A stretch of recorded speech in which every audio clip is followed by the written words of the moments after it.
जो एक अफवाहें चल रही हैं कि बच्चा चोरी करने के लिए गैंग घूम रही है, महिलाएं घूम रही हैं या पुरुष घूम रहे हैं या वैन्स घूम रही हैं, ये पूर्ण रूप तक अभी तक कोई भी इस प्रकार के साक्ष्य नहीं मिले। जिस प्रकार आपने पहली घटना बताई जो कि लालबर्रा थाना क्षेत्र की थी, जहां एक बिटिया ने बताया कि मुझे बाइक पे बैठा लिया गया, उस बाइक में बोरी टंगी थी, उस बोरी में कई सारे बच्चे थे जिनको भर के लेके जा रहे थे। फिर मैं बाइक से उतर गई और बाइक से उतर के मैं फिर अपने स्कूल पहुंची। उसके क्योंकि किसी बच्ची ने बताई थी तो हमारे लिए बहुत संवेदनशील थी कि अगर इस प्रकार में इसमें जरा सा भी कोई भी सच्चाई है या बच्ची के मन में डर है तो उसकी पूरी तह तक जाया जाए।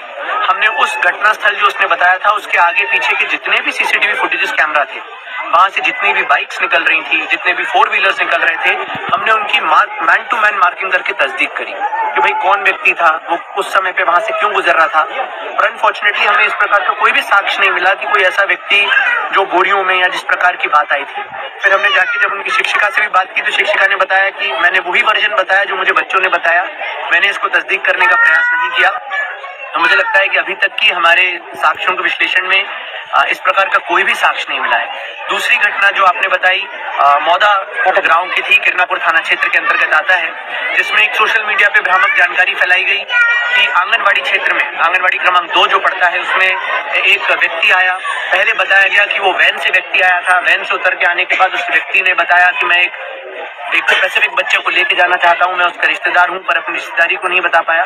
उसमें सच बात यह है और हमने उसमें जो आंगनबाड़ी कार्यकर्ता है उनके वीडियो स्टेटमेंट्स भी हैं, कल हमने पब्लिक में भी रिलीज किए हैं। 15 जनवरी की घटना बताई जा रही है। जो बच्चा वहां आंगनबाड़ी में पढ़ता था उसके जो बड़े पापा होते हैं या ताऊ जी जिसे हम कहते हैं, वो नाना नानी के घर पे रह के बच्चा पढ़ता था। ताऊ जी के यहाँ पर आए हुए थे। ताऊ जी जो थे, ये जरूर है कि उस दिन उनके ताऊ जी ने शराब का सेवन किया था और वो शराब के सेवन में नाना नानी के साथ जब भोजन के लिए बात हो रही थी तो बच्चे को लेने गए थे। परंतु इसका ये मतलब नहीं है, ना ही कोई वहां पर वैन मिली।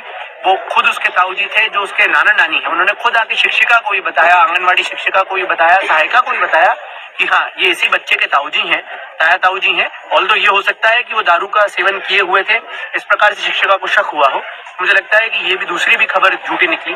इस प्रकार से आज सुबह एक सोशल मीडिया पे व्हाट्सएप पे लोगों ने जानकारी फैलाई कि कटंगी थाना क्षेत्र में एक व्यक्ति है जो बच्चों को अपहरण करके लेके जाने का प्रयास कर रहा है। जबकि जब हमने उसकी सत्यता की जांच करी तो वो व्यक्ति जो है अपने बालाघाट का ही रहने वाला है, फाइनेंस के उसमें काम करता है। एक 8वीं क्लास का बच्चा अपने स्कूल जा रहा था, उस व्यक्ति ने उससे पूछा कि बेटा कहाँ जा रहे हो, तो उसने बोला स्कूल जा रहा हूँ। तो उसने बोला आओ मैं आपको स्कूल तक छोड़ देता हूँ।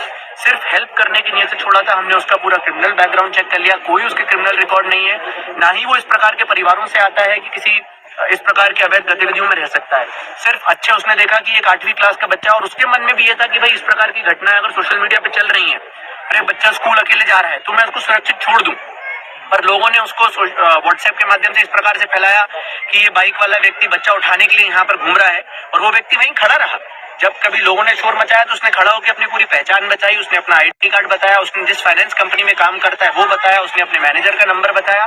सभी को बुला के सरपंच के सामने, वहां सबके सामने जब तस्दीक की तो उस पर कोई भी घटना नहीं थी। और जब उसने स्टेटमेंट भी दिया, उसने बोला कि सर मुझे लगा कि 8वीं क्लास का एक बच्चा अगर अकेला जा रहा है और मैं भी सोशल मीडिया देख रहा हूँ जिसपे कुछ महिलाओं की फोटो चल रही है, तो मैंने इसलिए पूछ लिया कि तुम अकेले कहाँ जा रहे हो, तो मैं स्कूल तक छोड़ दूं। सिर्फ मदद करने को उससे था। पर मैं कहना चाहता हूँ कि ये इंदौर में, जोधपुर में, जयपुर में कई जगहों पर इस प्रकार की भ्रामक जानकारियां इंस्टाग्राम के हैंडल से, स्नैपचैट के हैंडल से, व्हाट्सएप पे मैसेज बना बना के लोग फैला रहे हैं।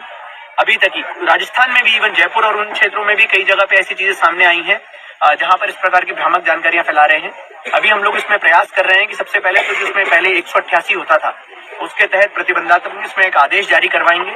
और उसके बाद मैं सभी से अपील करना चाहता हूं कि यदि आपके पास कोई तथ्य नहीं है तो प्लीज इस प्रकार की भ्रामक जानकारी नहीं फैलाएं। यदि कोई भ्रामक जानकारी फैलाता है और हमें लगता है कि इंटेंशनली सिर्फ आपने लॉ एंड ऑर्डर बिगाड़ने के लिए या लोगों के मन में भय व्याप्त करने के लिए इस प्रकार की जानकारी फैलाई है, तो जो हमारा प्रतिबंधात्मक आदेश अभी निकल रहा है उसके उल्लंघन में आप पे अपराध भी दर्ज किया जाएगा। क्योंकि न केवल सच्ची जानकारी शेयर करना, परंतु किसी भ्रामक जानकारी को बिना वेरीफाई करे तो एटलीस्ट नहीं फैलाएं। क्योंकि लोगों के मन में ये भय हो गया है कि हम बच्चों को स्कूल नहीं भेजें।